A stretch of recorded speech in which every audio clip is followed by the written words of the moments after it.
Oke, salam sehat kayak luar biasa. Ketemu lagi di channel YouTube Rinaya Desi. Channel ini adalah khusus bagaimana membedah dan mengupas tuntas tentang budidaya vanili dari hulu sampai hilir. Hari ini saya bersyukur kedatangan Duta Petani Muda tahun 2018. Tentu saya banyak dapat inspirasi dari gerakan muda beliau. Karena apa? Saya tahu juga keseharian beliau bagaimana menggiatkan pertanian khususnya di hortikultura yang ada di Bali ini. Anak muda dimanapun Anda berada, tentu dengan menggeluti sektor pertanian ini kita tidak akan terus dicap bagaimana menjadi petani yang kotor-kotor. Tapi dengan canggihnya teknologi, kita juga bisa menerapkan seperti smart farming dan lain sebagainya. Para sahabat dimanapun Anda berada, tentu saya Wayan DSW dengan menekuni budidaya vanili ini saya banyak pemilih. Hari ini kedatangan, perkenalkan nama. Halo, nama saya Ratna Sari Dewi. Saya Duta Petani Muda 2018 Indonesia.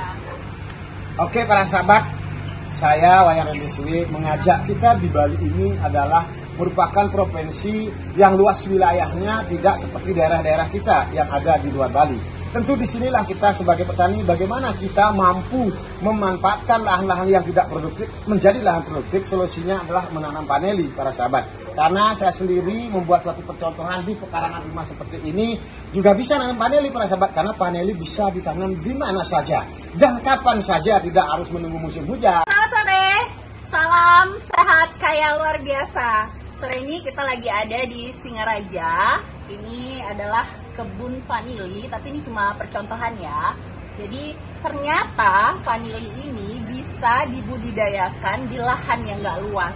Jadi ketika kita berpikir, oh nanam vanili itu harus di lahan yang luas ya, ternyata enggak, di halaman rumah pun kita bisa tanam vanili. Ini contohnya. Jadi vanili ini salah satu tanaman yang lagi hits dan ini benar-benar kalau dihitung-hitung sangat menguntungkan loh ya. Jadi satu vanili ini bisa menghasilkan kurang lebih 2 kilo. 2 kilo dengan harga per kilo yang basah itu 250.000. Jadi bayangkan ketika kalian punya beberapa pot pohon vanili ini, itu bisa membantu kalian punya penghasilan yang luar biasa.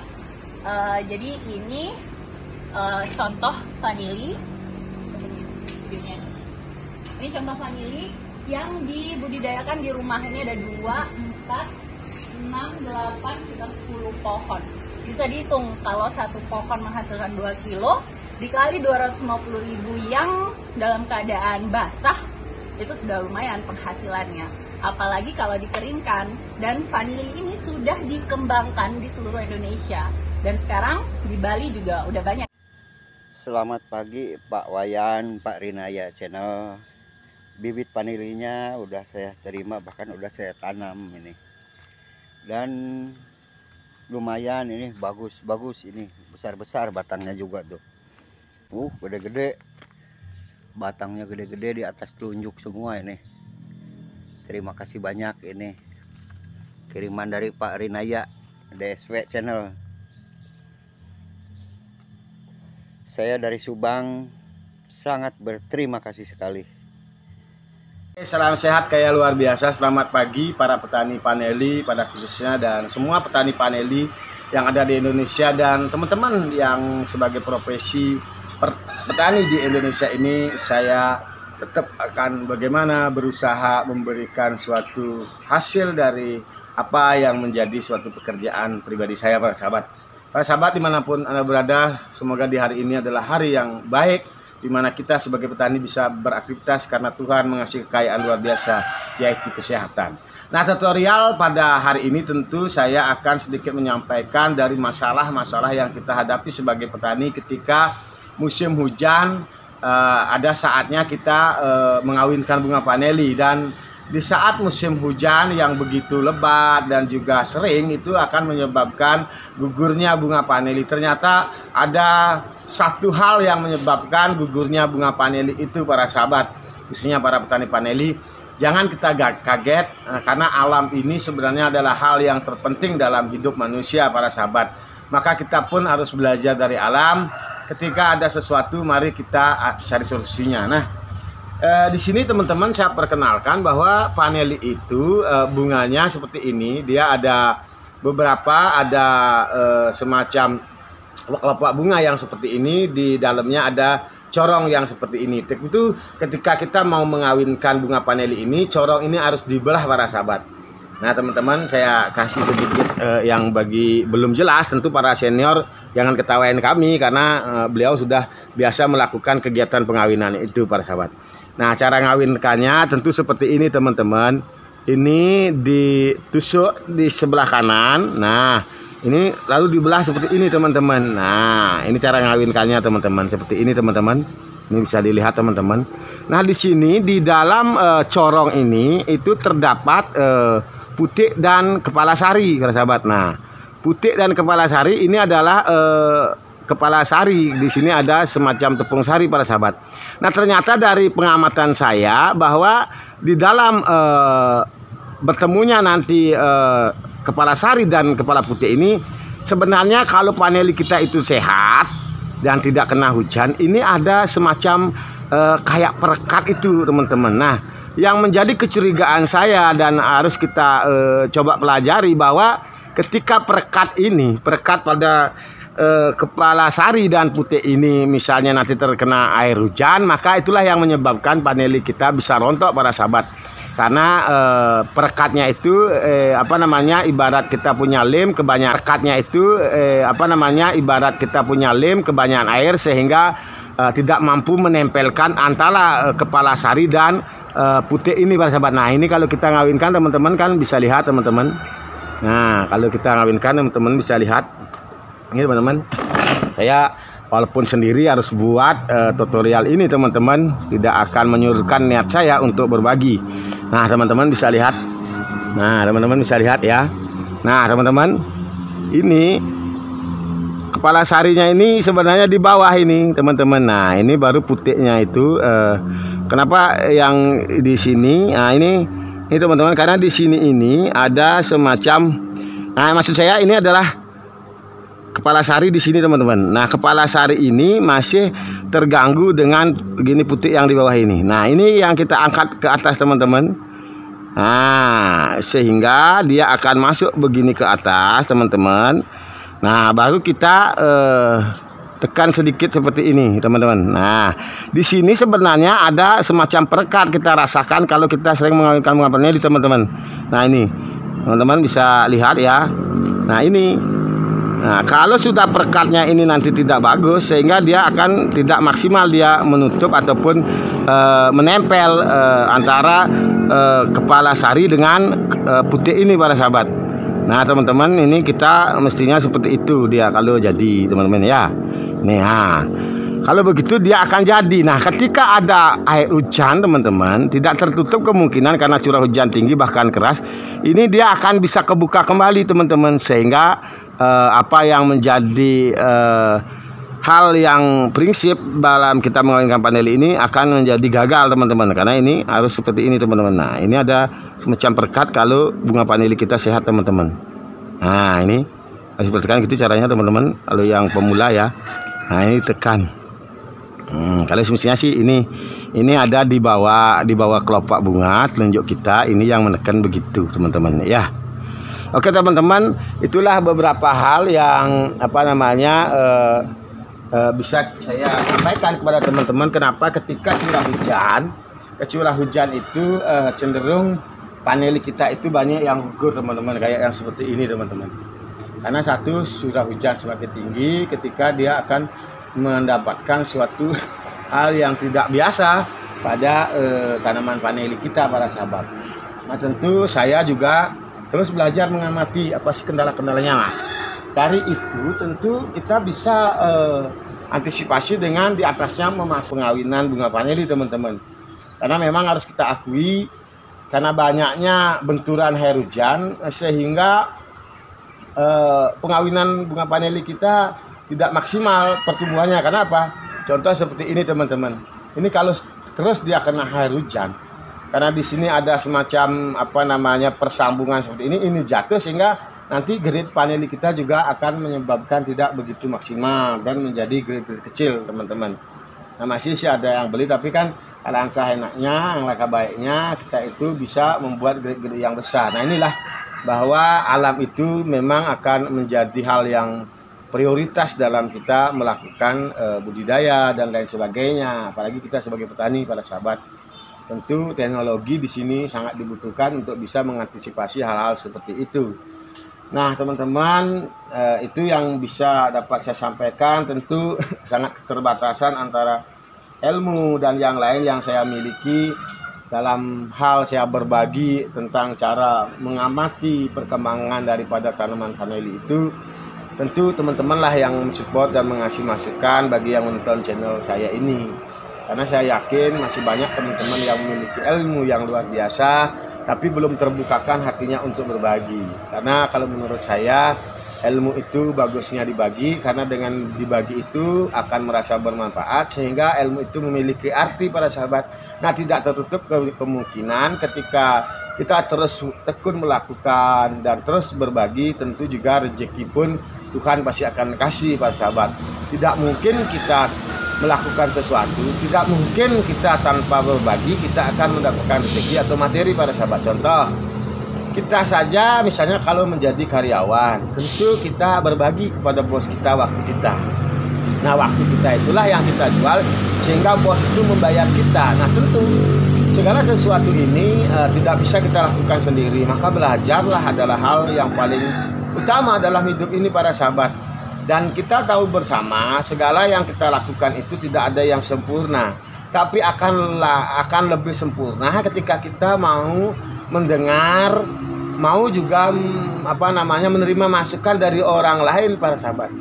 Karena kalau menurut saya petani-petani yang egois itu cenderung gagal para sahabat. Kenapa demikian para sahabat? Karena mengklaim diri sudah paling hebat, bahkan mungkin kalau mereka punya tanaman yang banyak, mereka juga mengklaim bahwa mereka itu adalah sudah hal yang luar biasa.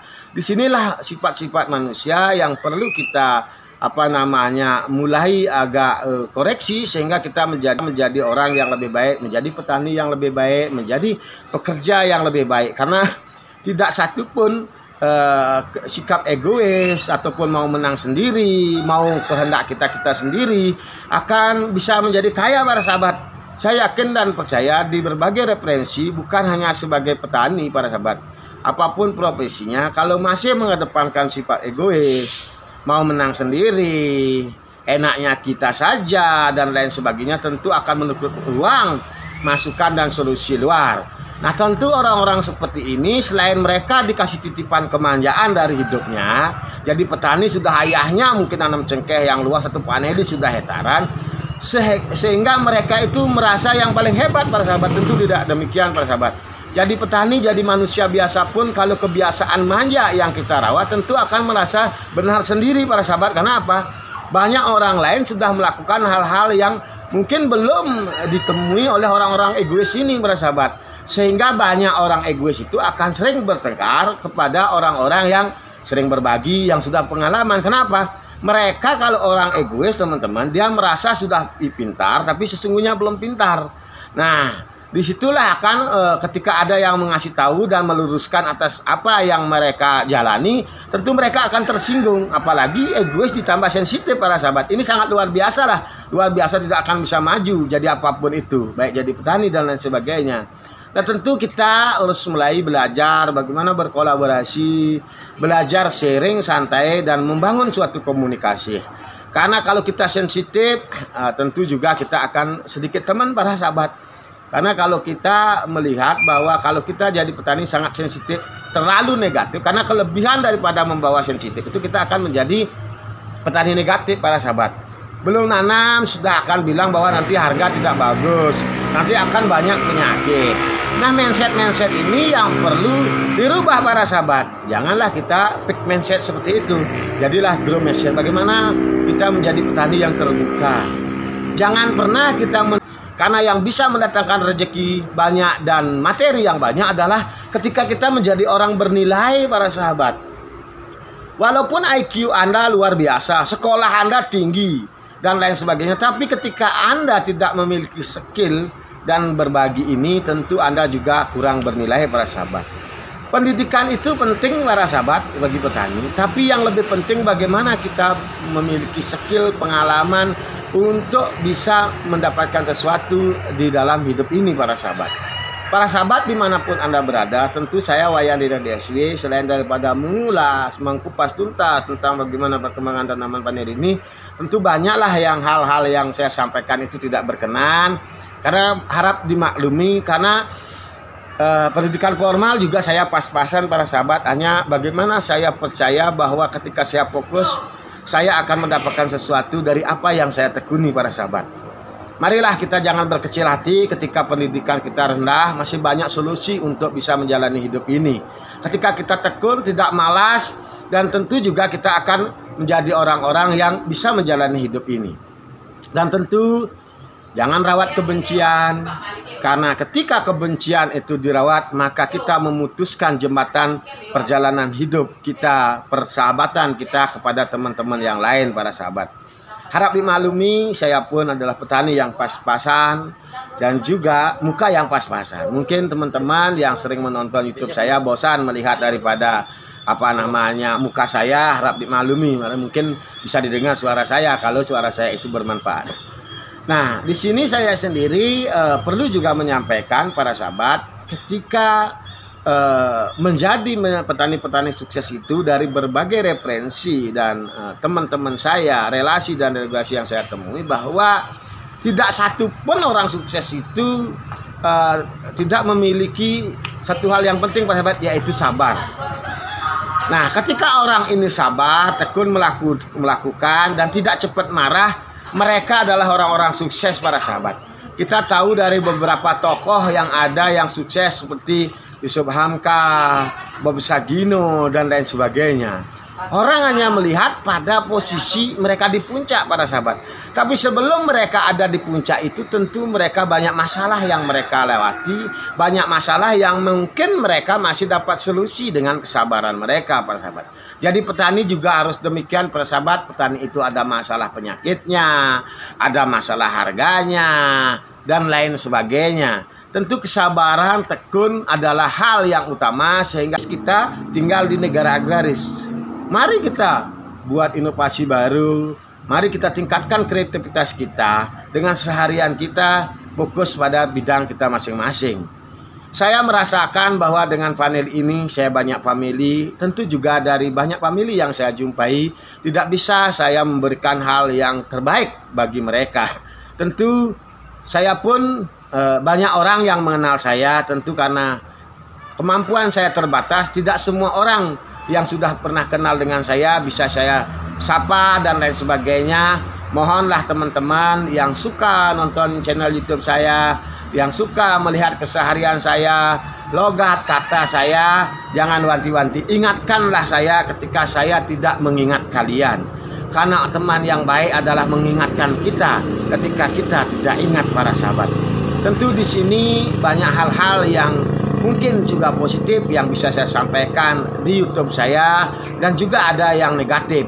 Tentu ketika kita mau menjadi orang positif, marilah gaungkan yang positif yang lebih utama para sahabat. Karena ketika yang negatif kita gaungkan lebih utama, maka yang menjadi yang terutama adalah hal negatif. Begitu juga sebaliknya, marilah kita gaungkan hal-hal positif sehingga yang menjadi hal yang paling utama adalah hal positif para sahabat. Pikiran itu akan menunjukkan ketika kita apa yang ada di sekitar kita para sahabat. Memang lingkungan itu tidak baik-baik saja para sahabat, tapi bagaimanalah kita bisa menciptakan lingkungan itu menjadi baik. Nah, ketika dalam lingkungan kita itu tidak baik, mulailah kita keluar mencari lingkungan-lingkungan yang bisa memberi sesuatu bagi kehidupan ini.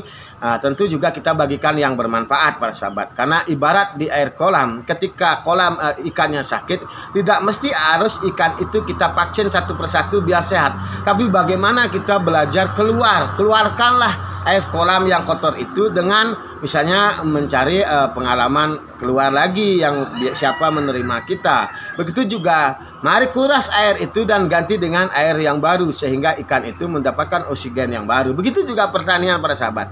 Hanya kita tahu bersama bahwa kita sering melakukan sesuatu apa baik orang lain para sahabat. Kalau ada harga komoditi lain mahal, sedangkan teman sudah duluan sukses, kita ikut-ikutan teman. Kita rubah lagi komoditi kita. sehingga kita tidak pernah fokus atas pekerjaan kita di komoditi tertentu. Maka kita terus akan menjadi petani ulangan para sahabat, petani yang terus berubah-ubah.